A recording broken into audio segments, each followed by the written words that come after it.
मुख्यमंत्री डॉक्टर मोहन यादव ने investors meet पर कहा, संभागीय स्तर पर उद्यमशीलता की बैठकें आयोजित की गई हैं, बड़े पैमाने पर प्रतिक्रिया मिल रही है। अब तक की प्रतिक्रिया के आधार पर मैं कह सकता हूं कि 2 लाख करोड़ से अधिक के निवेश के MOU हुए हैं।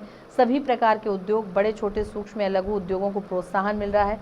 मुझे संतोष है कि ऐसे कई सारे घराने हमारे बीच आ रहे हैं जो इन उद्योगों और व्यवसायों में लंबे समय से संलग्न हैं। उम्मीद है इसके परिणाम अच्छे होंगे।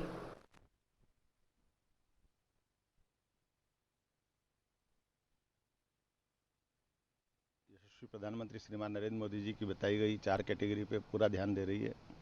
खास करके युवाओं के लिए रोजगार के अवसर मध्य प्रदेश में तलाशने के लिए और गरीबों का भला करने के लिए महिला, किसान, सभी प्रकार के उद्योग लोग, उद्यमी लोग लगाएं, लोगों को रोजगार मिले, प्रदेश को कर मिले, GST बढ़े और विकास के सभी आयाम चालू हो।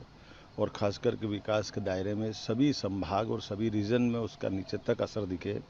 इस सिलसिले में लगातार हमने रीजनल कॉन्क्लेव अर्थात संभागीय स्तर पर ये उद्यमशीलता की बैठकें आयोजित की है, जिसको अंग्रेजी में रीजनल कॉन्क्लेव कहते हैं। मैं मान के चलता हूँ कि बड़े पैमाने पर जिस ढंग से रिस्पांस आ रहा है और अभी तक के रिस्पांस के आधार पर कह सकता हूँ 2 लाख करोड़ से ज़्यादा का इन्वेस्टमेंट का अभी तक के MOU हमारे हुए हैं और ये लगातार कम जारी रहेगा। आज मैं सागर जा रहा हूँ। सागर बुंदेलखंड का हमारा अंचल है जिसमें बहुत संभावना भरी हुई है और सभी प्रकार के उद्योग, केवल बड़े उद्योग नहीं, बड़े उद्योग, छोटे मध्यम साइज के उद्योग, सूक्ष्म उद्योग, कुटीर उद्योग, लघु उद्योग, MSME के साथ साथ हमारी सभी स्वयं सहायता समूह बहनें जो काम करती हैं उनका भी, ऐसे प्रत्येक क्षेत्र को प्रोत्साहन देना, साथ साथ IT का, AI का, ये जो हमारे बड़े पैमाने पे इंजीनियरिंग सर्विस से या उच्च तकनीक हासिल किए हुए अलग अलग कोर्स से जो बच्चे पढ़े वो भी अपने प्रदेश में ही रहे, उनकी क्षमता का उपयोग भी हो, ये सरकार ध्यान दे रही है।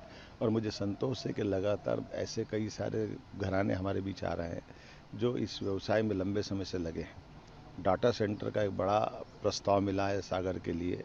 ऐसे कई सेक्टर में आनंद आएगा। उम्मीद करेंगे कि इसका जो रिजल्ट आएगा, सागर के बाद रीवा, रीवा के बाद नर्मदापुरम, होशंगाबाद, अब अगले बार में शहडोल, ऐसा ये क्रम बना हुआ। इस क्रम से हम लगातार चलते रहेंगे। इसके बाद जिला स्तर पे भी इसी प्रकार से ध्यान देंगे।